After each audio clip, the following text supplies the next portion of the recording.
Donc, petit résumé de ce qu'on a vu là sur les trois techniques, les trois jeux.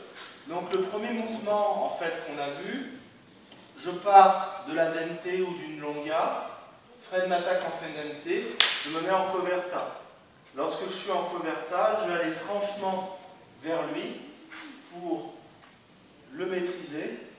Et une fois que je suis comme ça, je tranche, je pique, je le taille, je le coupe en pièces. Okay.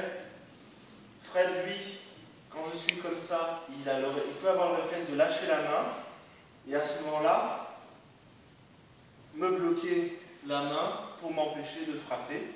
Et il dégage son épée et c'est lui qui contre et qui me tue.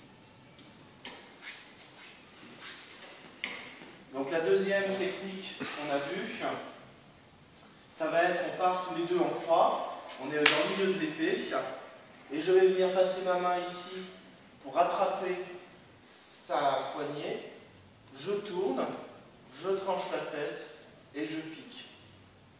Si maintenant Fred est fort et que j'arrive pas à lui tourner la poignée, à ce moment-là, je sors, je tranche et je pique. Sans tourner l'épée en fait, elle reste droite.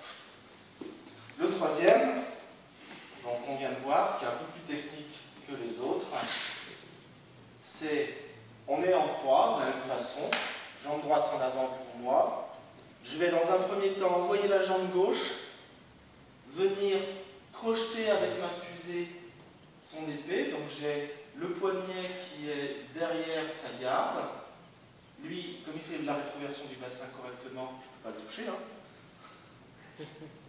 Ici, je tiens fermement et je vais aller lui faire une manchette avec mon avant-bras tout en avançant la jambe droite. Donc je vais venir faire là.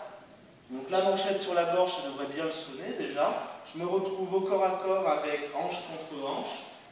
Je viens saisir mon épée derrière et en rotation, je l'amène au sol. En faisant bien attention à la garde à ne pas lui planter dans le cou.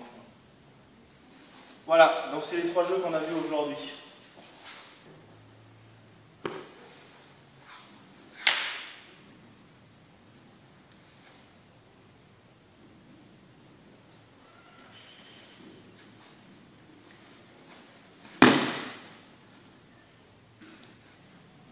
Top.